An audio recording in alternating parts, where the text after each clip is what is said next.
Atenção! Começa agora uma teleaula de automação do curso profissionalizante. Você vai assistir a teleaula de número 2.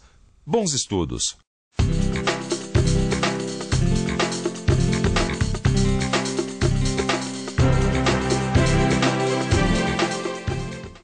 Oi, tudo bem? Eu tô meio aflita. A máquina de lavar parou bem no início da lavagem.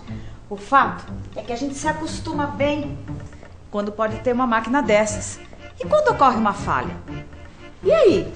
Negativo, o painel da máquina não tá mostrando qual é o diagnóstico. E agora? Tá brincando? A gente vai ter que chamar a assistência técnica. Bom, aparentemente, o problema parece ser o motor. O motor é um atuador, não é, pai? Atuador? Que isso? Tudo que é automático tem um sensor, um atuador e um... Como chama mesmo? Controlador. Controlador. Pronto, não sei se deu para perceber, mas a teleaula de hoje está começando. Na teleaula passada, você acompanhou uma introdução ao universo da automação, seus conceitos e o seu impacto na sociedade. Na teleaula de hoje, você vai conhecer os principais elementos que estruturam a automação, os atuadores, os sensores e os controladores. E vai constatar que o fundamental num sistema de automação é a integração de todos estes elementos. Hoje é o dia de responder a pergunta: automação, como se faz? Hoje em dia, os sistemas de automação utilizados nas indústrias e em diversos tipos de serviços são muito complexos. Entretanto, todos eles se compõem sempre de alguns elementos principais: atuadores, sensores e controladores. E como o funcionamento adequado de sistemas automáticos depende de que se domine e se compreenda bem esses elementos, vamos analisar um pouco cada um deles. Atuadores. Todo sistema automático, para funcionar, necessita de força, de movimento ou dos dois. Os atuadores fazem exatamente isso, fazem o sistema trabalhar. No caso de um elevador como este aqui, o atuador é elétrico, mas existem diversos tipos de atuadores. Eles podem ser desde motores elétricos até cilindros hidráulicos ou pneumáticos.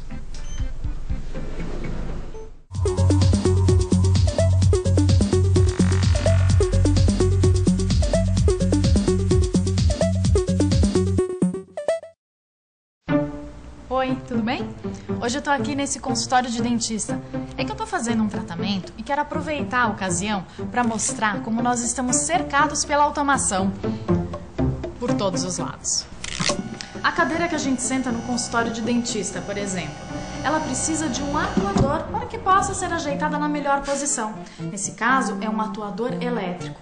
Mas não é apenas a cadeira. A broca também possui um motor pneumático, que é um atuador. O famoso motorzinho. Viu como estamos cercados pela automação por todos os lados? Pronto, agora é só esperar assistência técnica. Mas agora eu fiquei interessada. Como se faz a automação, afinal? Quer dizer que o motor da máquina de lavar é esse atuador que vocês estão falando? Exatamente. No caso, é um motor elétrico. Mas existem outros tipos de atuadores que não são elétricos, né, pai? Isso mesmo. Existem atuadores pneumáticos, quer dizer, funcionam com ar comprimido. Essa bomba de ar aqui, por exemplo, ela é um atuador? Não.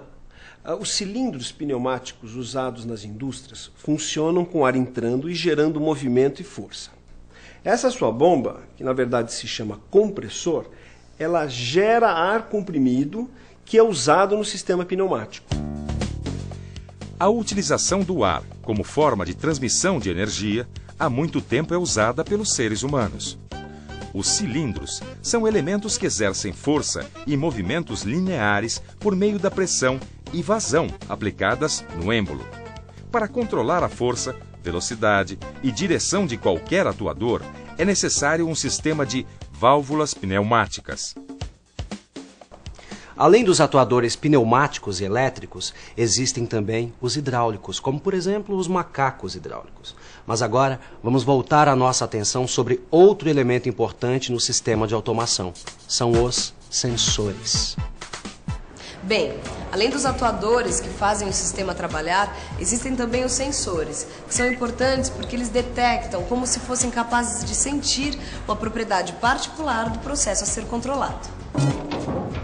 Por exemplo, no caso deste elevador, este sensor aqui não permite que a porta se feche sobre o corpo de uma pessoa e existe ainda um outro sensor que não permite que o elevador trabalhe com sobrecarga.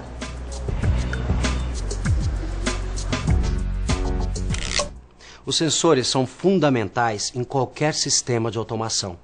Eles detectam as grandezas físicas ou químicas que são transmitidas ao controlador. Esta sala, por exemplo, está equipada com um sensor de presença para controle da iluminação.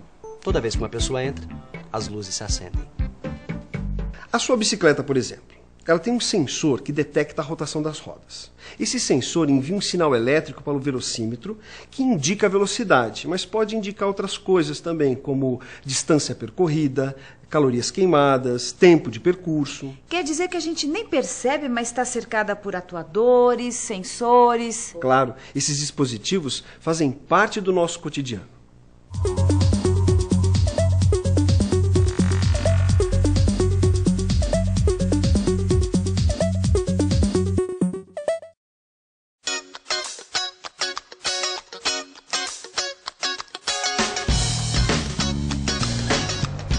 Oi, de novo.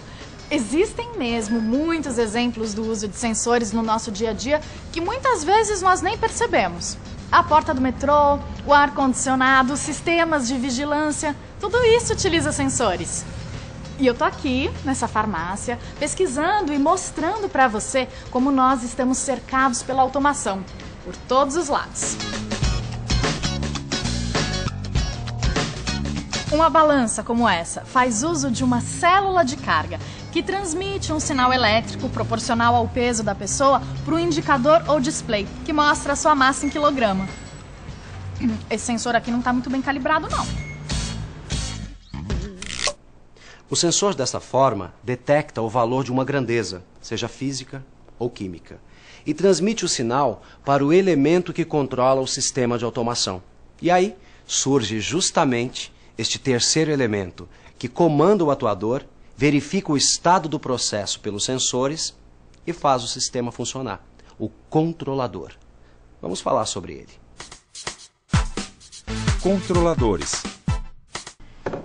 Se eu entendi, é o controlador que dá as ordens.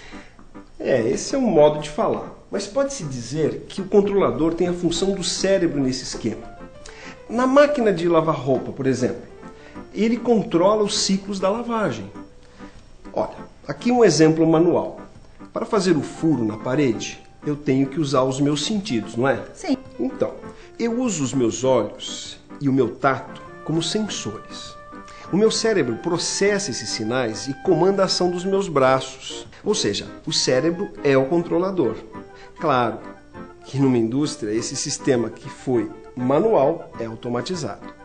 Certo, certo. Eu acho que eu estou começando a entender esse esquema da automação. Vamos dizer, no sentido figurado, claro, que os atuadores seriam os braços de uma pessoa, os sensores, o sentido, como a visão, o tato, e os controladores, o cérebro, que comanda tudo. Esse é um modo simples de entender o que está em jogo num sistema de automação. Claro que a comparação com o ser humano é só um exemplo. A nossa complexidade é muito maior, muito mais cheia de variáveis do que num sistema automatizado. Realmente.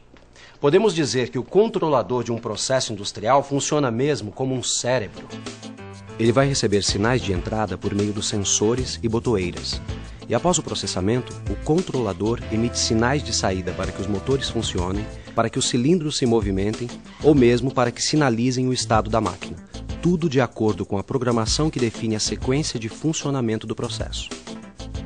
Em relação aos controladores, é bom ter em mente que eles podem ser de vários tipos. Pode ser um computador, pode ser um circuito lógico, ou elétrico, ou pneumático. E também pode ser um CLP, ou seja, um controlador lógico programável.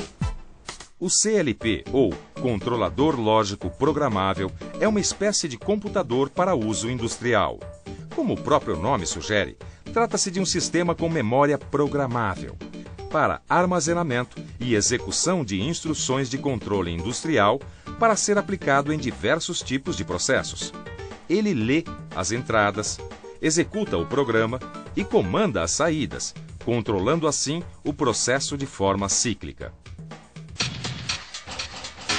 Vamos pensar um pouco. Bem, nós vimos que qualquer sistema de automação possui alguns elementos indispensáveis: os atuadores, os sensores e os controladores.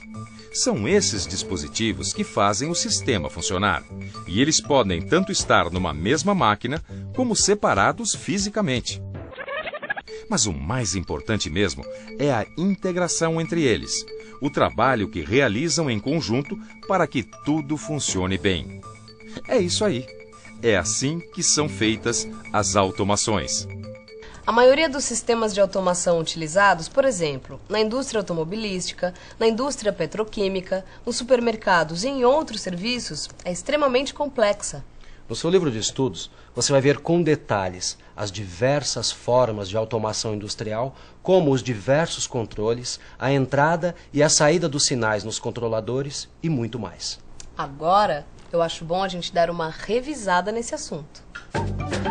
E atenção, se liga aí que é hora da revisão. Na teleaula de hoje, você viu que os sistemas de automação possuem uma estrutura onde se encontram alguns elementos fundamentais: os atuadores, os sensores e os controladores, e constatou que o importante numa automação é justamente a perfeita integração entre todos esses elementos do sistema. Opa, chegou a assistência. Na próxima teleaula você vai saber mais sobre sistemas integrados de automação. Até lá!